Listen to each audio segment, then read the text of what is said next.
Las copas de vino de cristal tintinearon contra la mesa de caoba cuando Patricia, mi suegra, hizo un gesto dramático. De verdad, Olivia, deberías agradecerme. Esa vieja caja de joyas polvorientas solo estaba ocupando un espacio valioso en tu caja fuerte. Dejé mi tenedor con cuidado, manteniendo la sonrisa agradable que había perfeccionado durante 5 años de matrimonio con su hijo. Y tú tenías la combinación de nuestra caja fuerte porque... Mi nombre es Olivia Cheney, a mis 32 años. Creí que había dominado el arte de lidiar con mi suegra imposible, pero mientras me sentaba en su elegante comedor, escuchándola confesar casualmente que había robado y vendido la colección de joyas antiguas de mi abuela, me di cuenta de que la había subestimado. Patricia agitó la mano con desdén, sus anillos de diamantes reflejando la luz del candelabro. James me la dio hace meses, para emergencias, por supuesto, dijo, volviéndose hacia mi esposo, que parecía muy interesado en sus papas asadas. ¿Verdad, querido? James se removió incómodo en su silla pero no levantó la vista. Su silencio decía mucho. Ya veo, dije, tomando un sorbo de vino. ¿Y vender la colección de mi abuela era una emergencia? Los labios perfectamente pintados de Patricia se curvaron en una sonrisa condescendiente. Bueno, cuando descubrí cuánto valía, supe que era un desperdicio tenerla guardada en esa caja fuerte. Claramente no aprecias las cosas finas. Olivia, encontré a un comprador que sí lo hace. Lo que Patricia no sabía, lo que borraría esa sonrisa arrogante de su rostro, era que yo había descubierto su plan 3 meses antes.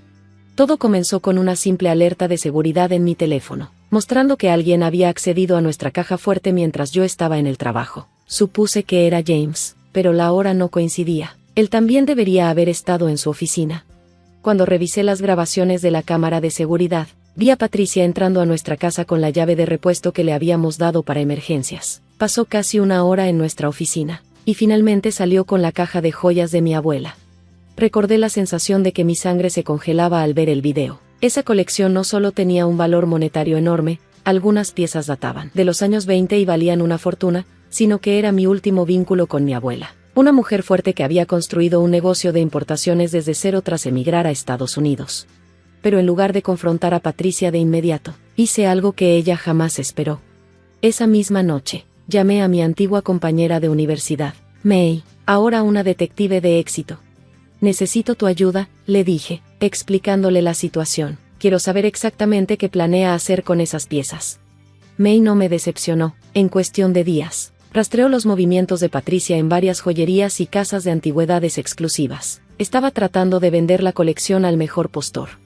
La buena noticia, me dijo May en una de nuestras llamadas nocturnas, es que aún no ha vendido nada. Está siendo codiciosa y esperando más dinero. La mala, le está diciendo a todos que estas piezas han estado en su familia por generaciones. Esa información me hizo hervir de rabia, pero me obligué a mantener la calma. Mi abuela me había enseñado que la mejor venganza a veces requiere paciencia. Lo que Patricia no sabía era que, antes de que robara la caja de joyas, yo ya había guardado las piezas más valiosas en una bóveda bancaria, junto con la documentación que probaba su procedencia y propiedad. Lo que ella se llevó eran réplicas perfectamente elaboradas, que había mandado hacer años atrás después de un intento de robo que me dejó paranoica con la seguridad. Ahora, sentada en su comedor y viéndola presumir de su robo, pensaba en la verdadera colección, segura en su lugar. Pensaba en los registros detallados que había reunido de sus actividades, en las grabaciones de seguridad, en las declaraciones de los anticuarios que visitó, y en la denuncia que presenté esta mañana, estratégicamente sincronizada con esta cena. Entonces, dije, limpiándome los labios con la servilleta de lino, ¿cuánto obtuviste por las piezas? Los ojos de Patricia brillaron. $150,000. Nada mal para esa joyería de fantasía que tenías guardada. Bebió un sorbo de vino con suficiencia. Ya di el depósito para una casa de vacaciones en Palm Springs. Noté que James hizo una mueca. Seguía sin levantar la vista de su plato. 150,000, repetí pensativa. Qué interesante, porque la tasación de seguros de la colección de mi abuela fue de $3 millones. La copa de vino se detuvo a medio camino de los labios de Patricia. ¿Qué? Claro, eso era por la colección real, continué con calma. No por las réplicas que robaste de nuestra caja fuerte. El color desapareció del rostro de Patricia. Incluso James finalmente levantó la mirada, con los ojos abiertos de par en par. ¿Réplicas? La voz de Patricia perdió su arrogancia. ¿De qué estás hablando? Saqué mi teléfono y le mostré una foto. Esta es la verdadera colección de mi abuela, dije, deslizando el teléfono por la mesa. Actualmente está en una bóveda bancaria, junto con certificados de autenticidad y documentación de propiedad que se remontan 3 generaciones. Patricia miró la foto con las manos temblorosas. Pero las piezas que vendí eran copias muy bien hechas, terminé por ella. Las mandé a hacer hace años, por si algo así pasaba, aunque debo admitir que nunca pensé que la ladrona sería de la familia.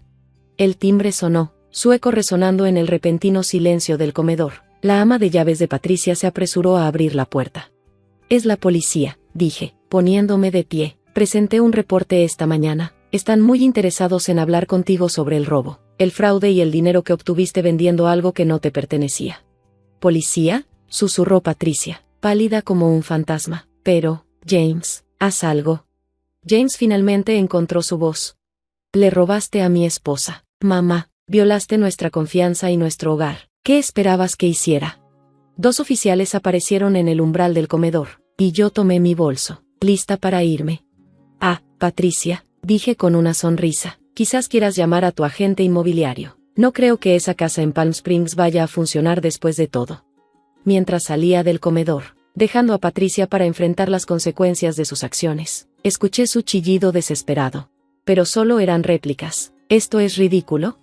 Sonreí para mí misma, pensando en mi abuela. Siempre me decía que la sabiduría consiste en saber cuándo actuar y cuándo esperar. Y esta noche, después de 3 meses de planificación y paciencia, mi espera había terminado. Pero esto apenas era el comienzo. Un suave golpe en la puerta de mi oficina interrumpió nuestra conversación. Era James. Lucía cansado e inseguro. «¿Podemos hablar?». Después de despedirme de May, me volví para enfrentar a mi esposo. No habíamos hablado realmente desde la cena en casa de Patricia, ambos procesando las consecuencias a nuestra manera. «Lo siento», dijo, dejándose caer pesadamente en la silla frente a mi escritorio. «Debí haberte dicho cuando mamá pidió la combinación de la caja fuerte. Debí haberme enfrentado a ella hace años». Estudié su rostro, la culpa evidente en cada línea. «¿Por qué no lo hiciste?». Se pasó una mano por el cabello, un gesto tan familiar que me hizo doler el corazón. «Siempre has sido así, controladora, manipuladora». Creciendo con ella, era más fácil ceder que pelear, incluso cuando sabía que estaba mal. Simplemente, me quedaba callado.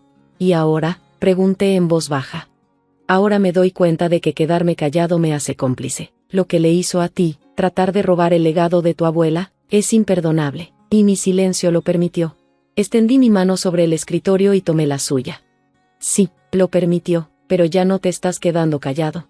A la mañana siguiente, recibimos la noticia de que Patricia había salido bajo fianza. Inmediatamente lanzó una campaña para salvar su reputación, diciéndole a quien quisiera escuchar que todo había sido un malentendido. «Está diciendo que le diste permiso para vender las joyas», informó May durante nuestra actualización diaria. «Asegura que era parte de algún acuerdo familiar». No pude evitar reír. ¿Se da cuenta de que eso lo hace peor? Si hubieran sido las piezas reales, habría estafado a los compradores por más de $2 millones. «Los compradores ya están presentando cargos», confirmó May. «Quieren su dinero de vuelta. Más daños y perjuicios. Tu suegra se enfrenta a serios problemas legales». La ironía no se me escapaba. La avaricia de Patricia la llevó a vender lo que creía que eran antigüedades invaluables, solo para descubrir que había cometido fraude al vender réplicas. Las mismas precauciones que tomé para proteger la colección de mi abuela se convirtieron en la trampa que la hundiría. Esa tarde, James y yo visitamos la bóveda del banco donde guardaba la colección real. Al abrir la pesada caja que contenía las joyas de mi abuela, sentí una oleada de gratitud. Ahí estaban las piezas que ella había reunido cuidadosamente a lo largo de su vida, el collar art deco que usó en su boda, los pendientes de zafiro que combinaban con sus ojos, el colgante de jade que le recordaba su hogar. «Nunca supe realmente la historia detrás de estas», dijo James en voz baja, observando mientras sacaba el collar de perlas de la foto. Sonreí, pasando los dedos sobre las perlas suaves. «Cada pieza tiene una». Mi abuela creía que las joyas no eran solo sobre su valor, sino sobre la memoria, sobre llevar adelante las historias de las mujeres que las usaron. Mientras compartía las historias, vi a James escuchar realmente, tal vez por primera vez entendiendo lo que su madre intentó robar. No eran solo joyas, era historia, herencia, amor transmitido a través de generaciones. La audiencia preliminar se fijó para 3 semanas después. Patricia llegó al tribunal vestida con ropa de diseñador. con la cabeza en alto como si asistiera a un almuerzo de beneficencia en lugar de enfrentar cargos criminales. Pero noté que su confianza vaciló cuando vio la cantidad de pruebas presentadas ante el juez. Imágenes de seguridad, registros bancarios, declaraciones de testigos, documentos que probaban mi propiedad de la colección original, autenticaciones expertas de las réplicas. Finalmente, la confesión grabada de Patricia en aquella cena, capturada por la grabadora de mi teléfono. Su abogado se veía cada vez más incómodo a medida que las pruebas se acumulaban. Durante un breve receso, se acercó a mi equipo legal con una oferta de acuerdo. Está dispuesta a devolver todo el dinero, ofreció, más una compensación adicional por los daños. A cambio, pide que manejemos esto en privado, sin más publicidad. Lo pensé por un momento, recordando todas las veces que Patricia me menospreció, desestimó mi herencia, me trató como si no fuera digna de su precioso hijo, como violó nuestro hogar y trató de robar algo invaluable, no solo en dinero, sino en significado. Ningún trato, dije con firmeza, debe enfrentar las consecuencias de sus acciones, todas. El juicio fue más corto de lo esperado. La fachada cuidadosamente construida de Patricia se desmoronó bajo el contrainterrogatorio. Sus historias se contradecían, sus excusas se volvían cada vez más desesperadas. Cuando le presentaron la evidencia de que había vendido réplicas como piezas auténticas, intentó culparme a mí por no decirle que no eran reales. ¿Cómo se supone que iba a saberlo?, exigió desde el estrado. Si ella no hubiera sido tan reservada con todo, ¿entonces admite que tomó las joyas sin permiso?, preguntó el fiscal con calma. El rostro de Patricia se enrojeció. Eso no es. James me dio acceso a la caja fuerte. Para emergencias, le recordó el fiscal. ¿Era esto una emergencia, señora Carson?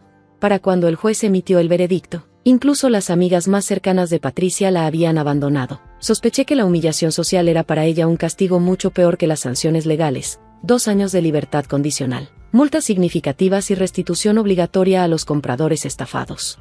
Pero el verdadero castigo llegó en forma de ostracismo social. Las mujeres que antes escuchaban cada una de sus palabras ahora cruzaban la calle para evitarla. Su membresía en el club de campo fue revocada discretamente. Las juntas de beneficencia le pidieron que renunciara. El mundo que había construido con apariencias e influencias se derrumbó a su alrededor.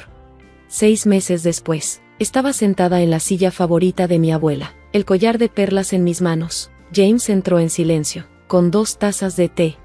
Mamá está vendiendo la casa, dijo, acomodándose en la silla frente a mí. Se mudará a Arizona para vivir con su hermana. Asentí, sin sorprenderme. Las tarifas legales y los pagos de restitución habían agotado sus ahorros. El depósito de la casa de vacaciones había desaparecido hacía mucho. Su vida cuidadosamente curada se había esfumado como el humo. ¿Te arrepientes de cómo terminaron las cosas?, preguntó James en voz baja. Lo pensé, pasando los dedos sobre las perlas suaves.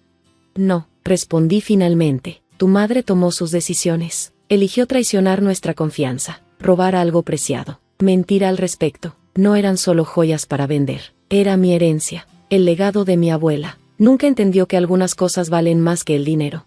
James tomó mi mano con suavidad. Ahora lo entiendo, y te prometo que nuestros hijos conocerán estas historias. Entenderán el valor real de estas piezas. Sonreí, pensando en mi abuela. Siempre decía que la verdadera riqueza no estaba en lo que poseías, sino en lo que valorabas. Patricia nunca entendió esa lección, pero quizás su caída la enseñaría a otros. Esa noche, mientras devolvía con cuidado el collar de perlas a su lugar en el joyero de mi abuela, sentí paz. Las réplicas habían cumplido su propósito, proteger lo verdaderamente valioso. Al final, la avaricia de Patricia reveló su verdadero carácter ante todos, incluso ante su propio hijo. A veces, la mejor venganza no es tomar represalias. A veces, es dejar que las propias acciones de una persona revelen quién es en realidad y apartarse para dejar que la justicia siga su curso.